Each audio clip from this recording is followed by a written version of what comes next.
Welcome to Let's Talk Color. I'm Amy Woolf, Principal Designer at Amy Woolf Color and Design. And I'm Amy Krane, Founding Designer at Amy Krane Color. We're both professional color experts who specialize in architectural color. We met while training, and years later, the conversation is still going strong. We both live our lives immersed in color and design. We often agree, but sometimes we don't, because color is personal. Color truths, however, are universal. In each episode, we'll unravel the mystery of choosing color for your home or business, both inside and out.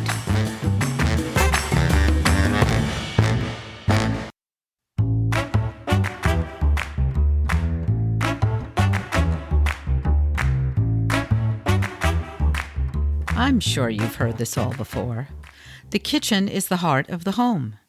But of all the rooms in a house, none have changed as much over the decades and even the centuries. At first, it was just a place to prepare food, out of sight. The kitchen's now become the nexus of the home, the place where people and families congregate, where hosts entertain while preparing food, where homework is done and TV is watched, and now even business meetings are conducted via Zoom.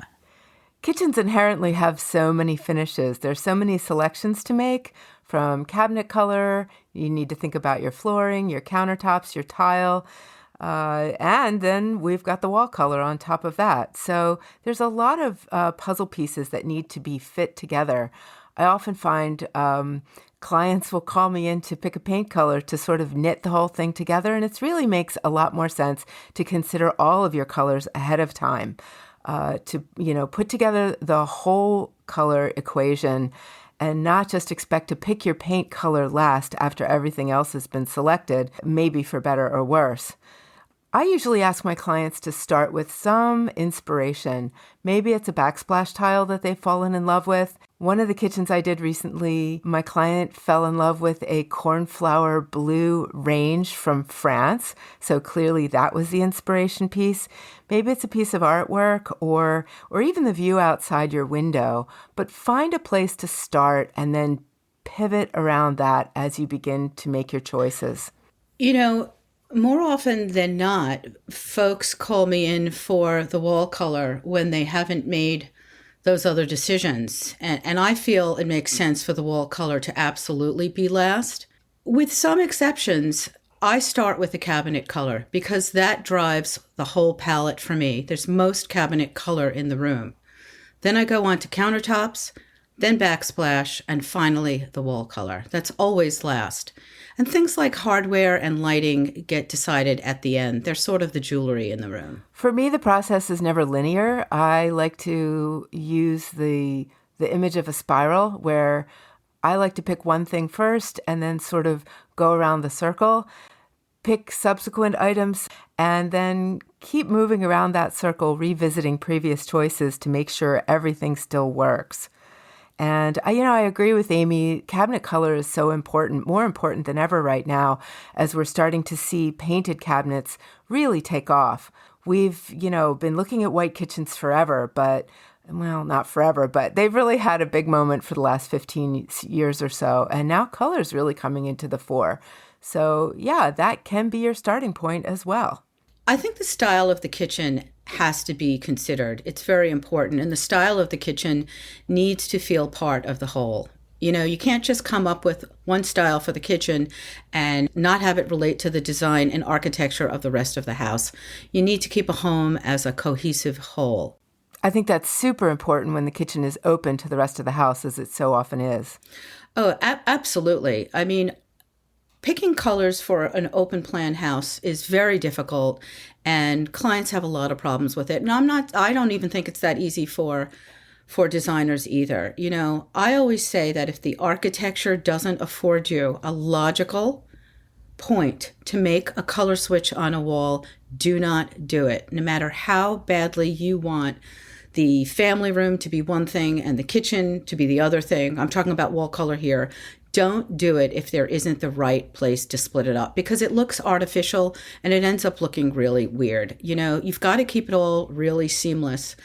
And if your concern is it being boring, for instance, oh, I don't want one whole big giant space to be the same thing, keep in mind all of those finishes and materials that are going to bring color into the equation, like your appliance color and your sink color and your backsplash and all the other elements that go into an open plan room, not to mention all the furnishings that are in the adjoining room. You know, you can have one constant wall color for open spaces and really get the variety and excitement that you need just by applying color elsewhere, not to the walls. And if you think you are going to want to delineate spaces based on their function by using different colors and you're building or remodeling, I think it is wise to look for ways to make an architectural distinction between spaces, whether it's a little angle or a break in the wall or a well-placed column or door casing.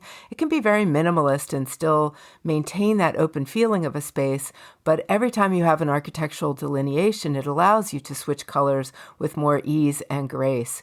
And, not everybody wants a whole open floor plan, all one color. In fact, I find a lot of clients wish they could do more. Sometimes we end up with the accent wall as a way to solve that problem. But yeah, when you have these long continuous walls that stretch from kitchen to dining room, sometimes dining area into living space, one contiguous wall, we're not going to do more than one color on that wall. That is for absolute sure. I'm in complete agreement. Some color palettes go hand in hand with certain kitchen styles. The thing that comes to mind is this modern farmhouse kitchen thing. This modern farmhouse that has become so popular in the past 10 years. I think even folks that have more typical suburban architecture even veer towards the modern farmhouse look. And it's debatable whether you'd want to do that or not. But, I always say, make yourself happy. But this modern farmhouse look and the modern farmhouse kitchen kind of went hand in hand with certain colorations in the kitchen. And I think it all started about 10 years ago with the all white kitchen. And then over the next 10 years, this is how I see it all changing.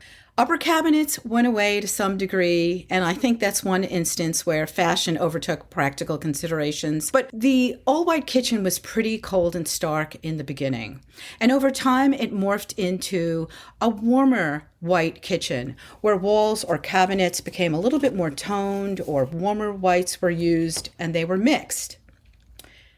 Then wood was introduced back into the kitchen, which is interesting because for eons, different tones of wood were part of kitchen cabinetry. But the wood came back as a sort of light, natural wood, and it became part of what was going on. And maybe they were in the cabinets as all of the cabinets. Maybe it was part of the duo two-tone cabinet thing where some were wood and others were painted. But what wood was brought back in, obviously it might have been in the floor, but it also could have become butcher block counters or the base to the island or just maybe the bar stools you put on the island.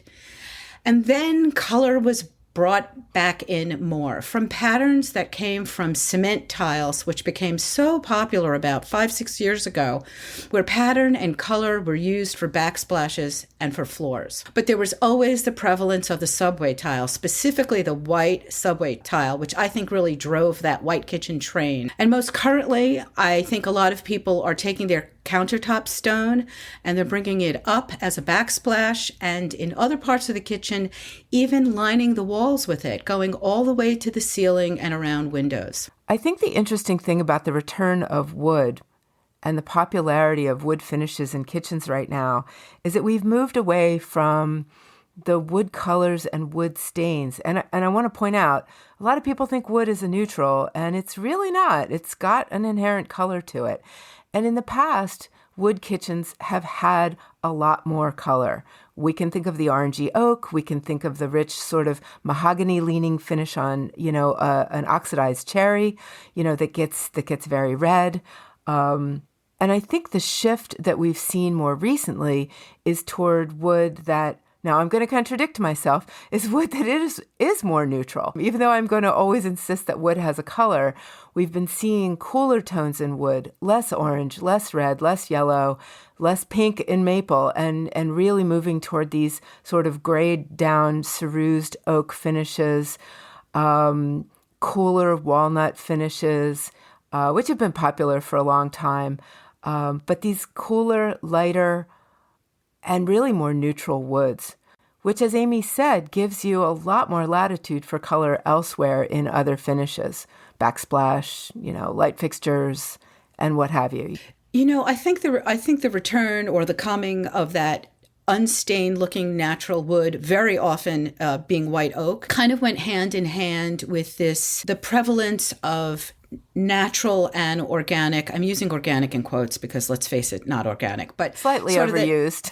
Yeah, exactly. But that whole feeling over the past, let's say 8 years of things being bespoke, handmade, artisanal made, back to nature, back to the farm. And there's that natural looking wood. And I think it showed up in interior design all over the house, from your live edged dining room tables to your tree stump coffee tables, and then into the kitchen as part of the cabinetry. I think it's actually very lovely. This is personal taste here, but I'm personally not a fan of having a lot of wood surfaces in the home. I like it in the floor, but not too many places. But I have a real affinity for this white oak. I think it's, as you're saying, it's more neutral, and it's very beautiful to me. It's funny what you said about wood being a color. I have this conversation with clients at almost every consultation, whether it's about a kitchen or not. I say, don't look at what the floor material is, even if it's wood. We don't have to talk about it being cherry or mahogany or whatever. Just look at the surface as a color. It's the largest plane of color in the room, and it's going to have a really profound effect on the colors that you pick for the walls and everything else, but based on what kind of light's in there and the source of the light, the direction of the light. There's bounce, color comes up off the floors onto everything else, and it really does and should affect the colors that you pick for the wall in any room. But wood is a color. I'm with you. I learned this the hard way a very long time ago. Before I started my formal study in color, I was getting informally trained by my own design choices. I lived in Florida at the time and was remodeling, and bamboo was new to the market and seemed green and like a good choice. And it felt right for Florida as well. We lived somewhat near the beach, not quite on the beach, but so we put down bamboo, and before you knew it, I had 2,000 square feet of yellow floor, which is fine for me because I'm a color lover, and it worked, and we had great rugs. But early on, there was certainly a learning curve for me in terms of how to play with that floor, how to make it work. My floors now are locally milled cherry. And one of the reasons I chose them is because they do stay neutral. They have not oxidized with the water-based finish on them. But I think going back to what you said, Amy, I think you're right about this. I think there's an interest in having materials and colors that feel as closely connected to source as possible. And so that unfinished vibe of the white oak, and we can think about fabrics, even the Moroccan-influenced rugs that we see that are so popular. Those are all the originals. The real stuff is made of undyed wool. And so I think that's what we're seeing here is this return to wanting things to have a connection to their roots, to their source, to where they really came from, without too much human-made overlay, perhaps. And that said, let's talk about painting cabinets.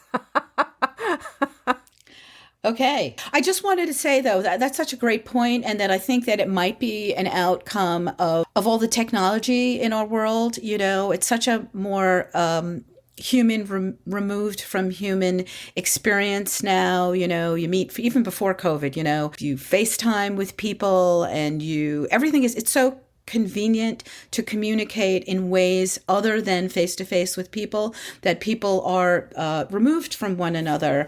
And I think after the 50s and 60s, with this prevalence of so many synthetic materials, which were such a miracle and were so convenient, I think it's like a natural swing, like a response to all the synthetics and all of the technology in our lives, and a need to connect with people. And as you said, having the provenance be nature.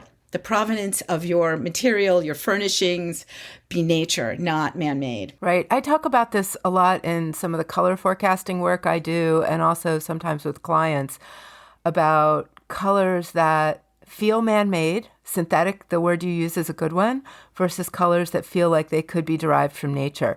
You can have two bright pinks, and one of them clearly is a bright pink that would show up in your garden. And another one is a bright pink that clearly feels synthetic. It could be computer generated. It doesn't really have a base in the real natural world. And even though they're both bright pinks and will be exciting pops of color, can't stand that word pops, but you know what I mean. One is going to feel inherently more humane, I believe, when they're coming out of nature. I agree. Yeah, let's talk about painting over all that wood that we just talked about how much we love. Okay, yeah, all right. Painted cabinetry, definitely coming back. Started with the white cabinets and now is totally turning into a color situation. And I think that's great. Oh, I think white became gray, became two-tone. And then in the past few years, maybe the past 3 years-ish, turned into the darker hues on cabinetry, the blues and the greens, which I really love. There's two great Farrow and Ball colors for cabinetries if you want to go with the darker blue for your kitchen cabinets. I like Hague blue and Denim's blue are both really nice for cabinetry. And greens are fantastic as well, no matter what company the paint color comes from. I like your grayed down, sagey gray greens. I like your deeper hunter greens and really adore the olive greens. I'm thinking about painting my kitchen this summer. I had wanted a painted kitchen 12 years ago when I built this house, and the builder wasn't offering, well, there was paint on offer, but it was like hunter green and red and colonial blue, which just weren't going to fly. I mean, maybe hunter green. I don't know. Ugh. Anyway, so I'm thinking about painting this summer, and two of the greens I'm considering are, one of them is Farrow and Ball Treeron, which is one of those grayed down, slightly warmish greens. And I'm also looking at oilcloth from Benjamin Moore. I'm starting to amp up my own colors in my own house. I'm feeling that pull like everybody else is. And even these colors over the course of a couple of months of looking at them don't feel like maybe they're bright enough. But my kitchen gets southern light, and that's an important distinction. In a kitchen that gets a lot of bright natural light, your colors are really going to come alive. If I were in a north-facing kitchen, I would definitely be doing more saturated color, less grayed down, brighter, because the north light is naturally dimmer light. In this southern kitchen of mine, everything shows, every speck of dirt, every ding on the countertop, every nuance in a color is going to come flying forward. So I'm measuring carefully. Do you know how hard it is to be a color consultant and have to pick your own colors? Yeah. Oh my God, it's so true. On so many of those interior designer forums that we're on, Amy, you see so many designers talk about, I could do it till the cows come home for my clients. I could do it 24/7, but when it comes to my own house, help. I don't know why that is. I don't get it. I mean, I'm in agreement. I'm the same way, but I don't get it. I don't know why it's so hard. A couple of years ago when I was doing my summer cottage, which was built in 1958, I was using Julia Child's turquoise kitchen that's now in the Smithsonian as my inspiration. And she had natural wood boxes and then drawer fronts in a color that's really close to turquoise mist, I think from Ben Moore. I'm pretty sure that was the color that came closest. And I remember about halfway through the project, I started to sort of lose my mind. And I called you and you were like, no, stick to the plan. So yeah, we designers also need our own designers. So It looks adorable. That how you've done such a great job on your lake house. I really do. I love it.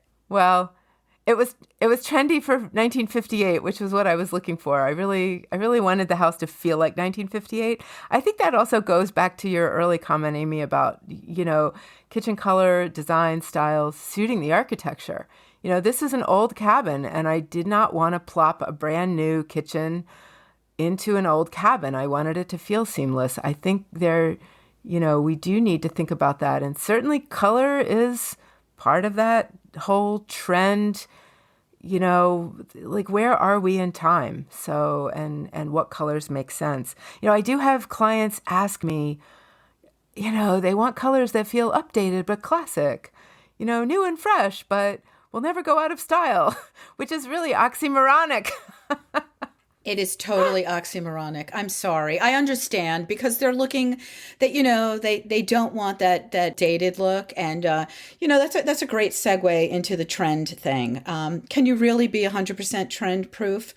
Personally, I don't think so. I think even if you pick something which you believe is classic, maybe you think the all white kitchen is classic, maybe not, the white subway tiles, no matter what you pick, if you think it's classic, eventually everything looks dated. I'm sorry, it just does. That's just the way of the world.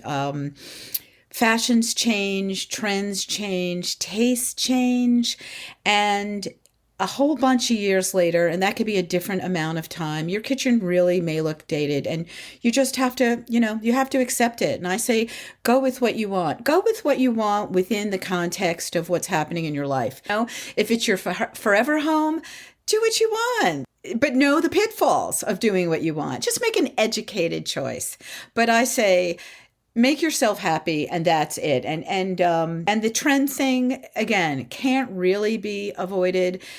Something that's classic-ish like white is going to last longer than probably these dark blue cabinets. But if you love them, do it, and just be prepared. Just know that in 10 years, maybe it will pin you to the year 2020. Accept. I think a really interesting thing when we talk about trends too that's changed really just in the last few years is when we think about trend, we think about, okay, what's popular, right? This is trendy. And where did we used to see that?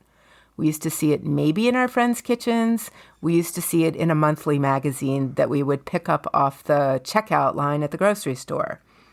At this point, we're being bombarded with images, with design images in the dozens, if not hundreds, daily. So I think the thing to think about with trends is not just like what's in style, what's selling, but like what are we seeing a lot of? And how does that affect how tired of seeing something we are? Like what drives a trend over the arc? It's not just when a particular kind of tile shows up in Home Depot. Once it's at Home Depot, that trend has arced. Once something is in Target, it's on that far side of the curve. But I wonder about just saturation and boredom and how that going forward is going to change our relationship to trends. I'm frankly already nervous. I've been thinking about this green kitchen for, 6-8 months during the pandemic. I'm already getting a little nervous that maybe it's arced. Maybe we've seen it enough. I don't know. Amy, what should I paint my kitchen? Well, maybe you should take a color, but make it a neutral version of it. Oilcloth is a very, very grade green. I think it's a really excellent choice, and it may not be your absolute favorite perfect green. Like if you were not going to make a many $1,000 investment in changing the color, I'd say, go for it. But I do think it will pinpoint a time. And I think if you go for something that's more of a gray green, you see the green, but it's more neutral and grayed. It may last longer. I love oilcloth. I think it's a great color. I did a stunning kitchen the end of last year. It was a really interesting homeowner who had just bought 1800 something house in rural Connecticut, and she wanted help with all of her wall color. And she said to me, my directive was, let's be trend driven and modern. And I was like, oh, whoopee. So we went with Farrow and Ball Studio Green, which is, I'm sorry, you got squeamish at Hunter, Amy, but it's a Hunter green and it's beautiful. It's almost a black green. It was a big open space, open plan space that married the family room to the kitchen. But it never felt too heavy because there was one whole wall of windows which she kept unobstructed with any window treatments because it was surrounded by nature. So you have tons of light pouring in with no window treatments on one wall. You had a stone fireplace on another wall. You had multiple openings to other rooms on another wall, and then the other wall faced the kitchen. So, a lot of room and light. So it really didn't get heavy. And then the kitchen only had lowers. It didn't have uppers. So you had the studio green on the bottom cabinets. You had it on the trim in the kitchen. You had on a little bit of wall space in the kitchen, but mostly she brought the quartz, which was a Carrera looking white and gray. She had the quartz brought up off of the countertops onto the backsplash, which of course without any upper cabinets, the backsplash went up to the ceiling. So it was a really big open light room and it was really, really sensational. But she acknowledged to me, I want something really modern and different. We put very light, we refinished her oak floors so they were that very natural light oak, very natural looking, and it's really beautiful. But she acknowledged right up front, modern, trend driven. So she knows, 10 years from now, this is going to date her, but maybe she'll be in another house then. It was fun. It sounds fabulous. I feel like I haven't seen pictures of that yet, so I will need to fix that problem. And I do think Studio Green is obviously fabulous and clearly not the Hunter Green that my builder was offering. And I think a color like that works because it's just on the lowers. On uppers and lowers, just wouldn't work. And I know some people have addressed that issue by doing what we call the tuxedo look, where they put a color or a darker color on the bottom and white on the top. I'm kind of over that. I don't know. It just that to me feels like a trend whose time has passed. I think certain kitchens, it can be really functional. And I think it's great. I always like to say, make the lowers the color of dirt. If you've got kids and dogs and, snuffly noses. I loved that tuxedo kitchen because I thought there was some functional value in it. But I do think as a trend that it's kind of come and gone. What I'm seeing more is 2-tone, 3-tone kitchens where the split is vertical and from piece to piece, kind of making what looks like an unfitted kitchen as opposed to cutting it straight at the waistline, one color on top, one color on the bottom. So good point. A really logical place to do that is if you're lucky enough to have an island in your kitchen. Yeah. To make the island base a different color. I think it really makes sense. And if your island base is another color, it furthers that whole idea of it being an unfitted kitchen. And that's another place where people perhaps keep the painted base of the island the same as the cabinets, but they change the countertop there. I love that look. And for me, you could say it's going to date like everything else dates, but I don't feel it's as quick to come and go as that 2-tone tuxedo kitchen. I never knew if tuxedo meant it had to be black and white or if it just meant 2-tone, but I'm totally with you. I kind of think it's over, almost over to over. And also from our training, Amy, and we've talked about this before, makes really a lot of sense when you're indoors, at least, to have a darker color closer to the ground, to the earth.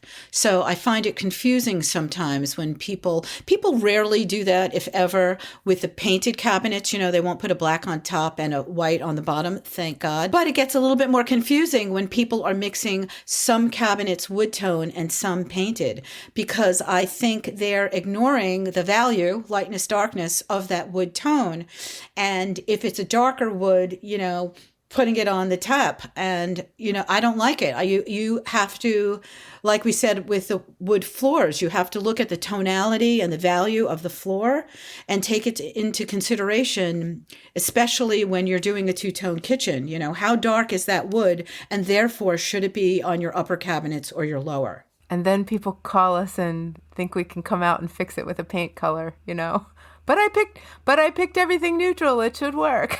Let's talk about pet peeves, because we love to do that. One of my pet peeves is, we've talked about this in every single episode, but it's so there. Clashing whites, clashing colors, especially with the all-white kitchen. And when the all-white kitchen morphed into a warmer all-white kitchen where people weren't using stark white for everything. They started using a different tonality in the paint, in the tile, in the countertop, and maybe even the cabinet. You've got to be really careful and knowledgeable about mixing whites. No, I wouldn't say this is a pet peeve of mine exactly, as let's say it's more my being pedantic, which is that I'm a big believer in lighter colored countertops, simply for the reason that they bounce more light into a space. And when you think about when light is coming in, either from overhead, from our electrical lighting, or from outside, from exterior lighting, that light is coming in from overhead or at an angle, and where is it bouncing off of? Is it bouncing off the walls? No, it's bouncing off the horizontal surfaces. And the horizontal surface most close to the lighting and the windows is our countertops. So I'm really a fan of lighter countertops that reflect more light into the space, that give you a brighter backdrop for doing the work, because let's face it, cooking is work. It's fun, but it's work.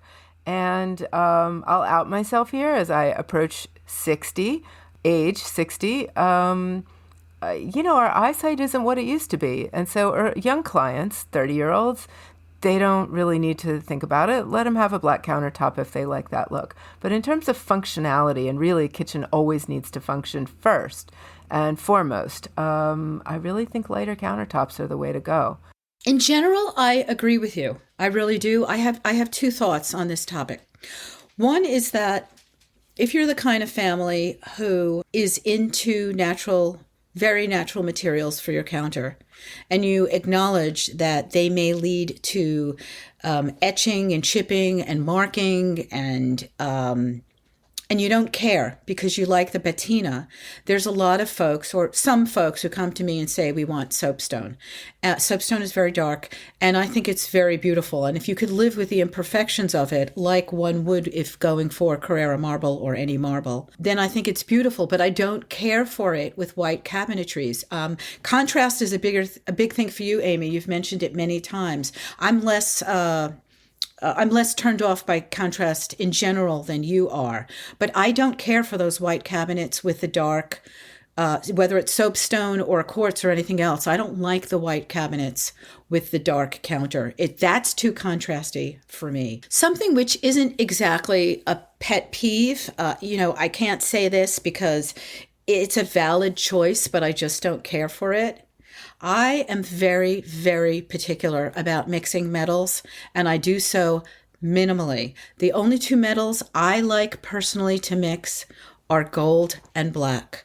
Brass and black. I do not care for silver with gold. Whether it's nickel, chrome, or stainless, I don't like it with brass. And I don't like it in my bracelet and rings, and I don't like it in my house. But I really could be a minority there. Lots of people like mixing metallics. I just don't care for it. I think black is such a neutral. It's the ultimate neutral, that it looks pretty great if you want to mix it with brass. But otherwise, I think if there's context for that kind of mix, whether it's in a handle or a knob on one of those fabulous French ranges that are often polished nickel and brass combined, I think, if the French can get away with it, then I'm on board. And I would certainly be inclined to carry one or the other color. Am I going to mix a nickel and brass faucet? I mean, I don't know if they even make them. I mean, if they have, I've blocked it out. But I tend to agree with you. I think less is more. I think that getting a little too crazy. I think another thing that's really interesting about finishes across plumbing brands and materials and lighting is that not everybody's finish is going to actually match and look the same. Even though it's kind of trended out, I think the oil rubbed bronze was the best example of this. There were oil rubbed bronzes that actually looked almost purple. They were kind of burgundy maroon looking, and other oil rubbed bronzes that had a great deal of brightness and brassiness to them, sort of an underlayer, but it was quite prominent. Some of them were black. So I think, we can't get caught up in semantics and names. We need to be sure that we are actually looking at things and making sure that they work together. Oh, yes. Really good point. So thanks for listening. I hope you've learned something today about kitchen color.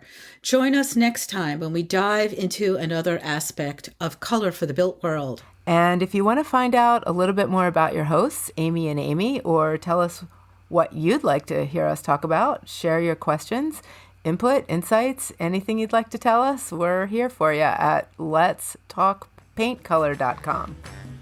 See you next time.